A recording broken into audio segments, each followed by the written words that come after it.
बिस्मिल्लाहिर्रहमानिर्रहीम, अस्सलाम वालेकुम। मैं हूं फ़हीम अख्तर, एक नए व्लॉग के साथ हाज़िर खिदमत हूं। नाज़रीन, सुप्रीम कोर्ट ऑफ पाकिस्तान की जानिब से पाकिस्तान तहरीक इंसाफ को तारीखी रिलीफ भी मिला है। बेसिकली तारीखी तो फैसला तारीखी आया है और सुप्रीम कोर्ट ऑफ पाकिस्तान ने जो फैसला दिया है उसमें पीटीआई को आप इसे कह सकते हैं कि इंसाफ मिला है, लेकिन हक वाला इंसाफ मिला है। जो नाइंसाफ़ी उनके साथ हुई थी उसके ऊपर सुप्रीम कोर्ट ऑफ पाकिस्तान ने इंसाफ करते हुए पीटीआई को मखसूस नशिस्तें वापस कर दी हैं सुप्रीम कोर्ट ने। और अब मामला इलेक्शन कमीशन ऑफ पाकिस्तान की तरफ आ चुका है। इलेक्शन कमीशन ऑफ पाकिस्तान में इस वक्त बड़ी हलचल जारी है। आप इसे कह सकते हैं कि जो गैर कानूनी काम इलेक्शन कमीशन ऑफ पाकिस्तान ने किए हैं, अब इलेक्शन कमीशन के एहतसाब का अमल जो है वो आ चुका है। ये मुख्तसर फैसला काफ़ी नहीं है तहरीक इंसाफ के मखसूस नशिस्तों वाला, अभी इससे ज़्यादा खौफनाक चीज़ें आएंगी। और जब वो तहरीरी तौर के ऊपर और तफसीली फैसले के अंदर जब चीज़ें सामने आएंगी, तब इलेक्शन कमीशन ऑफ पाकिस्तान की चीखें निकलेंगी। अब इलेक्शन कमीशन में शदीद दबाव है, शदीद प्रेशर के अंदर है इलेक्शन कमीशन। इस्तीफ़ों की तहरीक भी चल पड़ी है और तहरीक इंसाफ ड्राइविंग मूड में है। Election commission supreme court of Pakistan के फैसले के ऊपर उसने एक अजीब व गरीब किस्म का रद्द अमल दिया है।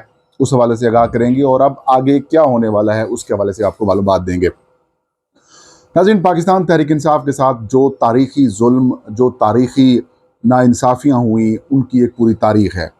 तारीखी इसलिए लफ्ज़ अदा कर रहा हूँ मैं क्योंकि पीटीआई को कोई सुनने वाला नहीं था। तहरीक इंसाफ कैसे इंतखाबी निशान छीन लिया गया, पार्टी के आइन की खिलाफ वर्जी या इलेक्शन रूल्स की खिलाफ वर्जी की बुनियाद के ऊपर उस सियासी जमात से, उसके करोड़ों वोटर्स से, जो आइन उन्हें इजाज़त देता है, जो आइन उन्हें हकूक़ देता है, जो आइन पाकिस्तान उन्हें हकूक़ देता है, वो छीन लिए गए।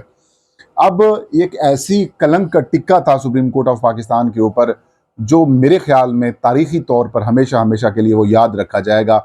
लेकिन आज उस कलंक के टिक्के को थोड़ा सा साफ करने की कोशिश की है, सुप्रीम कोर्ट ऑफ पाकिस्तान की तरफ से कोशिश की गई है। और कि पीटीआई को सीटें जो हैं वो मखसूस नशिस्तें कम अज़ कम वापस कर देनी चाहिए।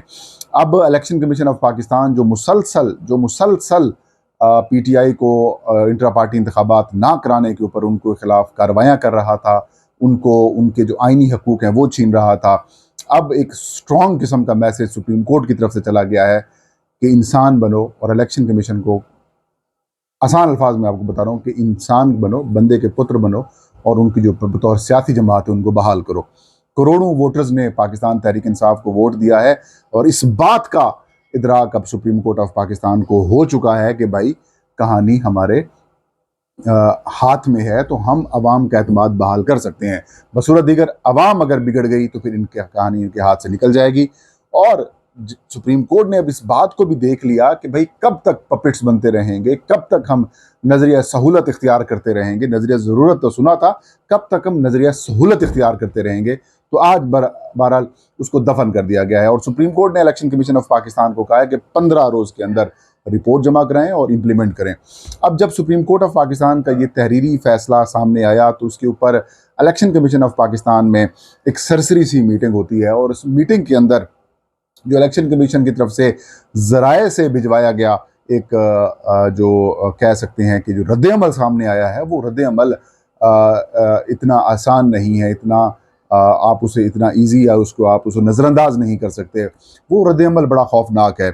हमने देखा सुप्रीम कोर्ट ऑफ पाकिस्तान के चीफ जस्टिस जनाब जस्टिस काजी फाइज़ साहब मुसलसल ये कहते आ रहे हैं, इलेक्शन कमीशन एक आइनी इदारा है, इलेक्शन कमीशन का आइनी किरदार है, सुप्रीम कोर्ट भी आइनी इदारा है, तो आइनी तौर पर उनकी इज़्ज़त करनी चाहिए, उनकी तौक़ीर करनी चाहिए और उनके ख़िलाफ़ बातें नहीं करनी चाहिए। लेकिन आज हमने देखा कि मुस्लिम लीग नून हो, यानी कि वफाकी हुकूमत का, मुस्लिम लीग नून का, पीपल्स पार्टी का, MQM पाकिस्तान का और इलेक्शन कमीशन ऑफ पाकिस्तान का मौक़िफ़ एक नज़र आया है। एक पेज के ऊपर ये तीनों चारों लोग जो हैं वो इदारे जो हैं वो नज़र आए हैं आपको।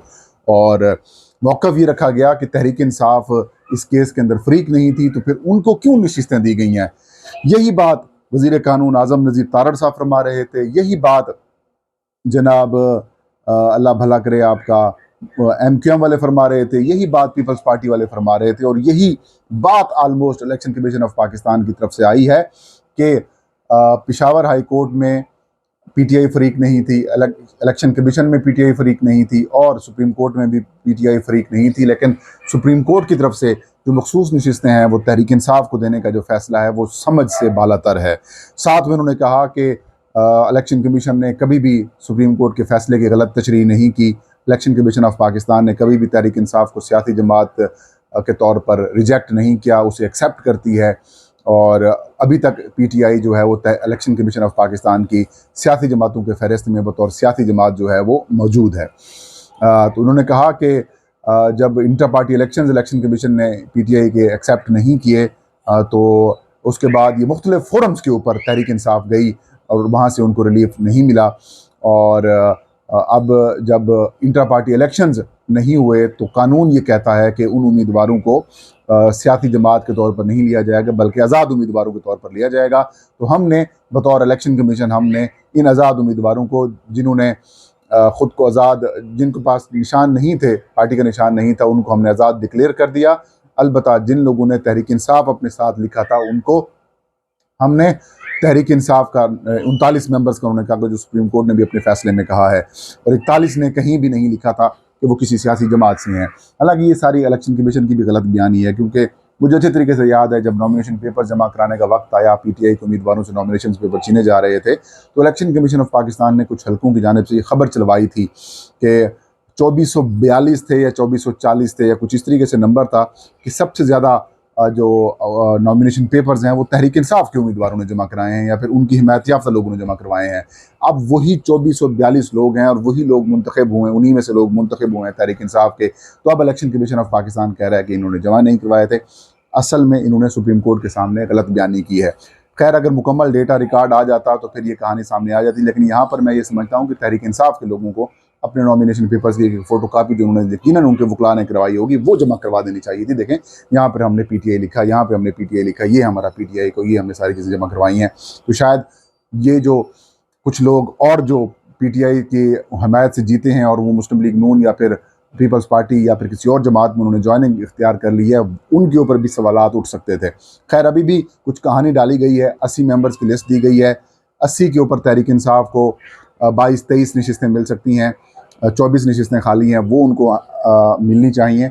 लेकिन कुछ आज़ाद 8 अराकीन हैं, उसके हवाले से भी सुप्रीम कोर्ट ऑफ पाकिस्तान ने अपने फैसले में कुछ नहीं लिखा। अगर वो भी ऐड हो जाते हैं तो फिर पीटीआई को शायद मुस्लिम लीग नून या फिर पीपल्स पार्टी से एक नशिस्त वापस लेकर तहरीक इंसाफ को उनके मिलने के इम्कानात जो हैं वो बड़े वाजे थे। लेकिन इलेक्शन कमीशन ने अपने जो मौक़िफ़ है ज़राए से जारी होने वाला, उसमें कहा कि अब सुन्नी इत्तेहाद कौंसिल में ज्वाइनिंग एक्सेप्ट करने के अलावा हमारे पास और कोई ऑप्शन नहीं था, लिहाजा हमने उनको एक्सेप्ट कर लिया। तो आखिर में जो उन्होंने कहा कि सुप्रीम कोर्ट का ये फैसला कि पीटीआई को सीटें दी जाएँ, ये समझ से बालातर है। अब काजी साहब को ये पैगाम कोई पहुँचा दे कि जनाब काजी साहब, आप बड़ी तलकीन किया करते थे, आप बड़ी कहते थे कि इलेक्शन कमीशन की इज़्ज़त करो। इलेक्शन कमीशन ये फरमा रहा है कि आपका ये जो फैसला आया है ये समझ से बालातर है, फ़रीक नहीं है। इलेक्शन कमीशन भी यही कह रहा है, मुस्लिम लीग नून भी यही कह रही है। फ़रीक क्यों नहीं है? सलमान अकरम राजा ने दलाल किसकी बिहाफ के ऊपर दिए? कमल शोज़ब के साथ वो पीटीआई की भी फ़रीक में दरख्वास्त हुई थी, तो वो फ़रीक बनने की दरख्वास्त आ गई थी सुप्रीम कोर्ट में और इस वजह से उनको बतौर फ़रीक पीटीआई को लिया गया। तो अब ये कहानी जो है, ये जो कहानी है, ये इलेक्शन कमीशन ऑफ पाकिस्तान के लिए गले की हड्डी बन चुकी है। अभी तो तहरीरी फ़ैसला आया है और मुख्तसर फ़ैसला आया है और मुख्तसर फ़ैसले के ऊपर इलेक्शन कमीशन की चीखें निकल गई हैं।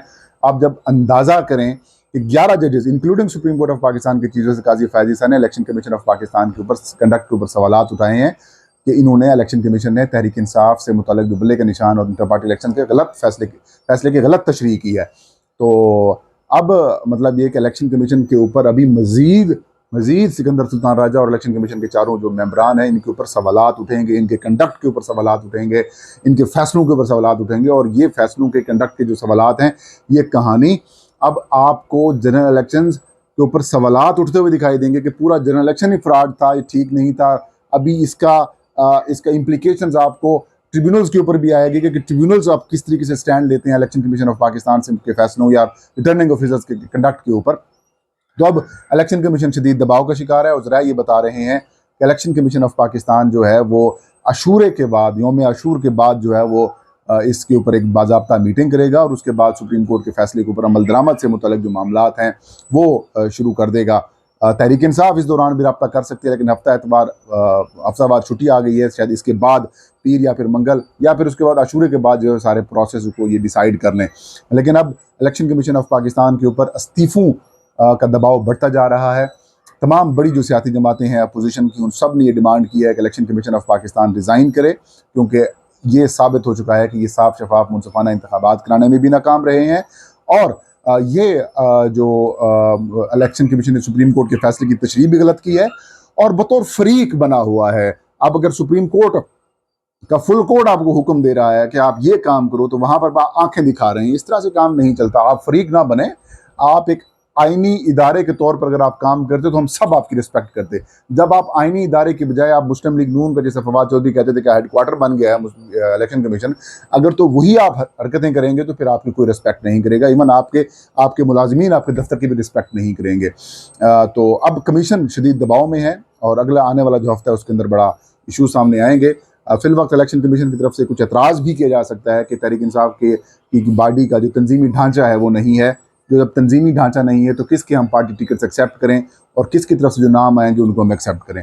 लगता है कि अब पीटीआई के इंटर पार्टी इलेक्शंस को भी इलेक्शन कमीशन को एक्सेप्ट करना पड़ेगा। एक ये रास्ता निकलता है कि उनके इंटर पार्टी इलेक्शन एक्सेप्ट करके फिर तहरीक इंसाफ से आगे प्रोसेस शुरू कराया जाए। लेकिन ये सारा कुछ अगले चंद दिनों के अंदर होगा। ये था आज का वीलाग। मुझे इजाज़त दीजिए। अल्लाह हाफ़िज़।